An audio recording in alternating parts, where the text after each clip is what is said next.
ప్రజల రక్షణ, భద్రత పోలీస్ బాధ్యత అని తమ కాలనీలో కొత్త వ్యక్తులు, నేరస్తులు షెల్టర్ తీసుకుని ఉంటే పోలీసులకు సమాచారం అందించాలని పెద్దపల్లి సీఐ ప్రవీణ్ కుమార్ కోరారు.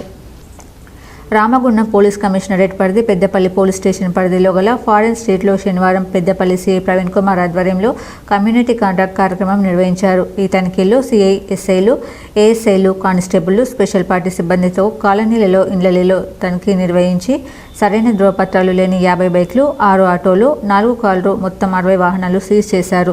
ఈ సందర్భంగా సీఐ మాట్లాడుతూ ఎవరు కూడా చట్ట వ్యతిరేక కార్యకలాపాలకు పాల్పడకూడదని, యువత చెడు అలవాట్లకు, గంజాయి, మద్యం, డ్రగ్స్లకు బానిసగా మారి జీవితాలను నాశనం చేసుకోవద్దని సూచించారు.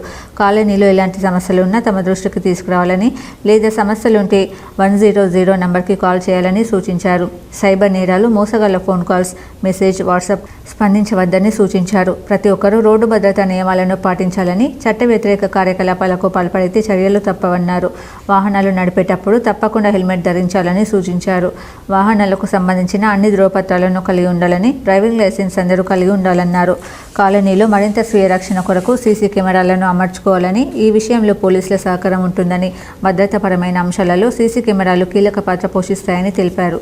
రైస్ మిల్లో పనిచేస్తున్నాము, లేకపోతే బ్రిక్ లిన్స్లో పనిచేస్తున్నాము, ఈ ప్రాంతంలో మాకు రెంట్ కావాలని వచ్చినప్పుడు వాళ్ళకి సంబంధించిన పూర్తి వివరాలు ఖచ్చితంగా తీసుకోండి.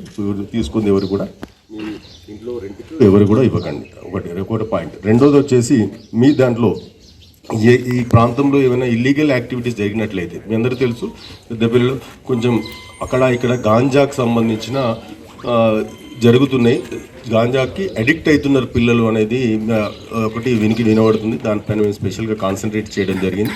కాబట్టి మీరు యాజ్ ఎ పేరెంట్స్గా, యాజ్ ఎ బ్రదర్స్గా మీరందరూ కూడా మీకు సంబంధించిన పిల్లలందరినీ కూడా చేయాలి. ఎవరైనా గాంజాకు సంబంధించి కావచ్చు, డ్రగ్స్కి సంబంధించి కావచ్చు, మత్తు పదార్థాలకు ఎవరైనా బానిసలు అయితే వాళ్ళందరినీ కూడా కౌన్సిలింగ్ చేయడానికి